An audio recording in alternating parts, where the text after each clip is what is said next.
తప్పు మాట్లాడలేదు. ప్లస్ అనిరుద్ధ్ ఈ చిన్న చిన్న మ్యూజిక్ డైరెక్టర్లు అందరూ నా ఫేస్బుక్లో ఎందుకుంటారంటే నా సినిమాలన్నీ music oriented, all films are done by Ilaiyaraaja, నాకు మ్యూజిక్ అంటే ఇంట్రెస్ట్ అని నా దగ్గరికి రిక్వెస్ట్ వచ్చి వస్తారు.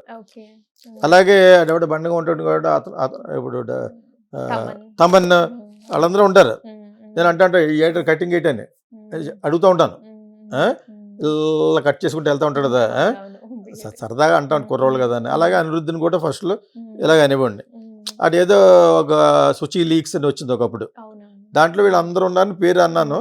అది నా కొడుకు ఫ్రెండ్ చూసి చెప్పాడు, తెలుగుడే ఉంటాడు, your dad spoken bad about. నేను బ్యాడ్ మాట్లాడలేదు, అందరితో పాటు చెప్పాను, I never spoken bad about Anirudh anybody. అందరితో పాటు ఇలా ఎందుకు చేస్తుంది శుచి తెలుసు నాకు, తను సింగర్, తను నేను మెడ్రాస్ ఉండే కదా ఫైనల్గాను. సో తను మంచి సింగరు, మరి తనకేదో మెంటల్గా మరి ఏమైనా తప్పిందో ఏదో, అది కొంచెం డల్గా ఉంటుంది తను.